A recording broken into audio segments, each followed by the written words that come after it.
आदरणीय प्राचार्य महोदय, मंच पर उपस्थित वरिष्ठ प्राध्यापक, समाजशास्त्र विभाग के विभागाध्यक्ष doctor Meena Jain ma'am, doctor Prakash Pagare sir, Shri Pritesh Agnihotri sir और इस कार्यक्रम का संचालन कर रहे इस महाविद्यालय के वर्तमान में सबसे वरिष्ठ प्राध्यापक साथी डॉक्टर सुरेश कुमार मालवीय सर और इस सदन में उपस्थित समस्त साथी प्राध्यापक। जहां डॉक्टर जैन मैम ने अपनी बात खत्म की है, मैं वहीं से अपनी बात को शुरुआत कर रहा हूं कि मानवीय मूल्य, इसकी परिभाषा और जीवन में मानवीय मूल्यों का महत्व हर एक व्यक्ति जानता है, चाहे वह साक्षर हो फिर निरक्षर हो। यह साक्षर और निरक्षर शब्द इसलिए इस्तेमाल कर रहा हूँ क्योंकि अनपढ़ या अविवेकशील होना एक अलग बात है और निरक्षर होना एक दूसरी बात है। हम हमारे समाज में चारों ओर ऐसे कई लोगों को देखते हैं जो हमारे मापदंडों के अनुसार निरक्षर हैं, किंतु वो अविवेकशील नहीं है। वहीं दूसरी ओर हमें ऐसे भी लोग दृष्टिगोचर होते हैं जो हमारे मापदंडों के अनुसार विशिष्ट उपाधियां जैसे PhD, पोस्ट डॉक आदि धारण करते हैं, किंतु उनके व्यवहार से, उनके आचरण से अगर हम देखें तो वो पूर्णतः अविवेकशील हैं, अमानवीयता से, यानी अमानवीयता उनमें कूट कूट कर भरी है। अब बात आती है कि ये आखिर मानवीयता और अमानवीयता का पैमाना है क्या? तो एक समाजशास्त्रीय विवेचन के रूप में मैडम ने बहुत अच्छी बात कही कि ईमानदारी, सत्यनिष्ठा, कर्तव्य पालन, ये एक सामान्य बेसिक चीज़ें हैं जिनके आधार पर हम इस बात का निर्धारण करते हैं, और हम नहीं अपितु समाज इस बात का निर्धारण करता है कि वह मानवीयता से युक्त है या नहीं। मैडम ने अभी एक बहुत अच्छा उदाहरण प्रस्तुत किया कि कश्मीर घाटी में एक वर्ग विशेष के साथ अत्याचार होता है। तालिबान अत्याचार करते हैं, किंतु बड़े शर्म की बात है, बड़े शर्म की बात है, हमें अफगानिस्तान दिखाई दे जाता है, हमें अफगानिस्तान दिखाई दे जाता है, कश्मीर दिखाई दे जाता है, लेकिन इस महाविद्यालय में पदस्थ डॉक्टर R.K. परमार नहीं दिखाई देता, जिसके साथ आज भी जातिगत भेदभाव इस महाविद्यालय में होता है। कहाँ गई आपकी मानवीयता? कहाँ गई? आज सुबह सुबह बड़े अखबार की सुर्खियों में हम पढ़ते हैं कि GDC इंदौर में 2 करोड़ का घोटाला पकड़ा गया। 15 मार्च से इस महाविद्यालय में डॉक्टर R.K. परमार इन्हीं मानवीय मूल्यों की तो बात करता है पूरे प्रशासन से। अरे जिन बच्चियों के पैर में चप्पलें नहीं हैं, जो मेहनत मजदूरी करके आती हैं, उनकी छात्रवृत्तियां हम समय पर उनको नहीं दे पाते हैं। कहाँ गई हमारी मानवीयता? कहाँ? 2 उदाहरण। जब हम ईश्वर ढूंढने जाते हैं ना, कबीर के शब्दों में मैं दोहा भूल रहा हूँ, तो तू बंदा मोहे जगह जगह ढूंढता है, घर में ढूंढ। तो हम मानवीयता को जगह जगह कहाँ ढूंढे? हमारे प्रथम प्रधानमंत्री श्री जवाहरलाल नेहरू जी का एक बहुत अच्छा कथन है, जो जहाँ पर है लाम पर है, देश के लिए काम पर है। हर वह व्यक्ति जो कार्य कर रहा है वो देश का कार्य कर रहा है, फिर चाहे वह आसमान में लड़ाकू विमान उड़ाने वाला पायलट हो या फिर झाड़ू लगाने वाला एक कर्मचारी। आप क्या समझते हैं? आपने पीएससी की परीक्षा इस केंद्र पर बिना किसी बाधा के संपन्न करा ली, या विश्वविद्यालय की परीक्षाएं संपन्न करा ली, उसमें क्या रमेश जी का योगदान नहीं है? क्या राजू मामा का योगदान नहीं है? कभी उनसे हमने मानवीयता से बात करी? कभी उनको क्रेडिट दिया? अगर हम ये सब करते हैं, किसी भी अच्छे संस्थान के बॉस, लीडर्स, टॉप लेवल की अगर आपको मानवीय मूल्यता की जांच करना है तो उसी संस्थान के सबसे निम्न श्रेणी के कर्मचारी के पास बैठ जाओ, 2 सेकंड लगेंगे, आपको पता चल जाएगा कि मानवीय मूल्य कितने हैं। पर उपदेश कुशल बहु तेरे, उपदेश देना बड़ा ही आसान काम है। हमारे पास दूर अंचलों से छात्राएं आती हैं, क्या हम ईमानदारी से पढ़ाते हैं? हम हंसते हैं। किस पर? जो कक्षाएं लेता है। हम हंसते हैं किस पर? जो व्यवस्था पर प्रश्न उठाता है। लाल किले की प्राचीर से जब हमारे माननीय प्रधानमंत्री जी का मैं संबोधन सुन रहा था, बड़ी अच्छी बात कही उन्होंने कि भ्रष्टाचार इस देश को दीमक की तरह खा रहा है।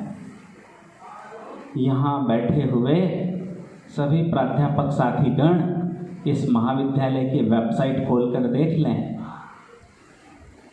28,000 का भुगतान होने के 1 वर्ष बाद भी वेबसाइट अपडेट नहीं हुई, जो काम निःशुल्क होता है। क्यों हमारी आंखें बंद हैं? ये मानवीय मूल्य है। मैं अपनों के बीच बात कह रहा हूं, इसलिए कोई संकोच नहीं है। क्यों हम एक छुट्टी के लिए किसी से दबते हैं? मुझे सर ने सर के कारण बहुत इस महाविद्यालय में परिवर्तन हो रहा है, सकारात्मक परिवर्तन, क्योंकि एक जो मानवीयता की जहां बात आती है, जो बहुत कम लोगों में देखने को मिलता है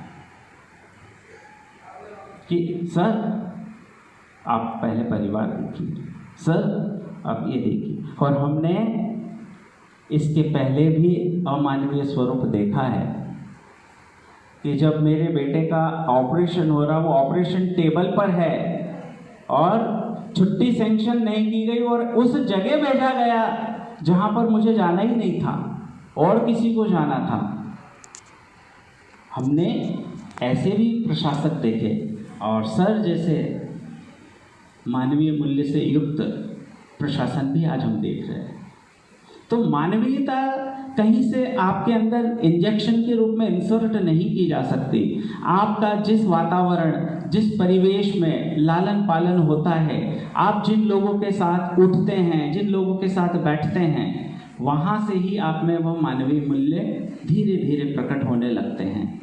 और जब हम किसी को इस बात के लिए कैटलाइज्ड करते हैं, केमिस्ट्री में मैडम बैठे हैं, हाथ तो मेरा केमिस्ट्री में तंग है, लेकिन एक उत्प्रेरक जो होता है बहुत बड़ा रोल निभाता है किसी भी रासायनिक क्रिया को संपन्न कराने में। उसकी अपनी कोई भूमिका नहीं होती। जब हम उत्प्रेरक के लक्षण लिखते हैं तो हम ये कहते हैं कि उसकी फिजिकल स्टेट चेंज हो सकती है, वो सॉलिड से बड़े पाउडर फॉर्म में आ सकता है, लेकिन उसकी कैरेक्टर चेंज नहीं होंगे। एट द एंड वो वापस उसी अवस्था में रहेगा जैसा प्रारंभ में। तो मानवीयता भी इसी प्रकार से किसी व्यक्ति के अंदर प्रवेश करती है, उसके आत्मा को जागृत करती है, फिर बाहर आ जाती है। तो हमारे जो आसपास का जो वातावरण है वो हमारे मानवीय मूल्यों को कैटलाइज करता है, उत्प्रेरित करता है, और जब अनुकूल वातावरण मिलता है तो वह प्रस्फुटित हो जाते हैं। एक बहुत अभी इस देश में वातावरण चल रहा है, और वातावरण किस बात का चल रहा है कि एक धर्म विशेष के विरुद्ध खड़ा किया जाए, एक जाति विशेष को एक जाति विशेष के विरुद्ध खड़ा किया जाए। जब किसी धर्म विशेष से लड़ना होता है तो इंद्र कुमार मेघवाल हिंदू का बच्चा होता है, लेकिन जब उस पर अत्याचार करने वाला हिंदू होता है तो वही इंद्र मेघवाल एक दलित का बच्चा हो जाता है। क्या ये हमारी मानवीयता है? नहीं। आज़ादी के 75 वर्ष बाद भी मैं इस पचड़े में नहीं पढ़ना चाहता कि वहाँ मटका रखा था कि टंकी थी, पर कुछ तो था। कुछ कहते हैं ना कि धुआं उठा है तो आग तो लगी होगी, बिना आग के धुआं नहीं उठता है। हमारा देश इतने बहुविविधताओं वाला देश है कि इस बहुविविधता वाले देश को हम किसी एक लाठी से हाँक नहीं सकते। हम ये नहीं कह सकते कि जो मैं खा रहा हूँ वही तुम्हें खाना होगा। हम ये नहीं कह सकते मैं जिसकी पूजा कर रहा हूँ वही तुम्हें पूजना होगा। हम ये नहीं कह सकते मैं जो पहन रहा हूँ वही तुम्हें पहनना होगा। यदि हम दूसरे की आस्था का, दूसरे के रीति रिवाजों का, दूसरे के परिधानों का सम्मान करना सीख जाएं तो उससे बड़ी कोई आत्मीयता नहीं होती है। जब अमेरिका में ब्लैक मैटर्स का आंदोलन होता है तो हम तालियां बजाते हैं कि देखो अश्वेत लोग अपने अधिकारों के प्रति जागृत हो रहे हैं, लेकिन वही चीज जब भारत में होती है तो हम उसको एंगल को घुमाने की कोशिश करते हैं। हम उसको एक अलग पर्सपेक्टिव से देखते हैं। क्यों देखते हैं? क्योंकि ऑल आर प्रेजुडाइज्ड। पहले से ही हम पूर्वाग्रहों से ग्रसित हैं। हम एक ऐसी छवि बना देते हैं व्यक्ति विशेष के बारे में कि इसकी विचारधारा तो वैसी ही है, लेकिन वास्तव में ऐसा नहीं है। अभी कुछ दिनों पहले हमारे देश के एक महान एंटरप्रेन्योर का देहांत हुआ। आप सभी लोग भली भांति जानते होंगे, राकेश झुनझुनवाला। राकेश झुनझुनवाला जी के बारे में भी सोशल मीडिया और मीडिया में बहुत सारे विचार, बहुत सारे प्रसंग आ रहे हैं, लेकिन एक बड़ा मार्मिक प्रसंग आता है। और वो मार्मिक प्रसंग क्या है? उनसे जब उनकी अंतिम इच्छा पूछी गई तो उन्होंने क्या कहा था कि मैं अपने जुड़वा बच्चों को 25 वर्ष का होते हुए देखना चाहता हूँ। और बड़ा दुखद है कि उनके बच्चों की अभी उम्र मात्र 12 वर्ष ही है। अपने पीछे अपार 45,000 करोड़, हम तो गिन भी ना पाए कितने जीरो, गणित वाले ही भूल जाए कि कितने जीरो लगाना है। इतनी अकूत संपदा छोड़ कर गए, लेकिन फिर भी पीछे क्या रहा? कहते हैं ना कि वो शेर है, यूं तो सिकंदर के हौसले भारी थे, गया जब इस दुनिया से तो दोनों हाथ खाली थे। तो ये बात कहने की बहुत आसान है, लेकिन जिस दिन इस बात पर व्यक्ति ने अमल करना प्रारंभ कर दिया तो अलग से किसी को भी मानवीय मूल्यों का दिवस मनाने के लिए अलग से प्रयास करने की आवश्यकता नहीं होगी, क्योंकि उस समय हर दिवस और उस दिवस का प्रत्येक घंटा और उस प्रत्येक घंटे का प्रत्येक मिनट और प्रत्येक मिनट का प्रत्येक सेकंड मानवीयता से युक्त होगा। तो ऐसा समय आए, उसके लिए आप और हम सब मिलकर प्रयास करें। और संयुक्त राष्ट्र संघ ने जिन उद्देश्यों के आधार पर इस दिवस को मनाने का निर्णय लिया, उस उद्देश्य की पूर्ति में अपने से जितना बन सकता है उतना सहयोग करें। इसी के साथ मैं अपने शब्दों को यहीं विराम देता हूं। आपने मुझे सुना, इसके लिए धन्यवाद।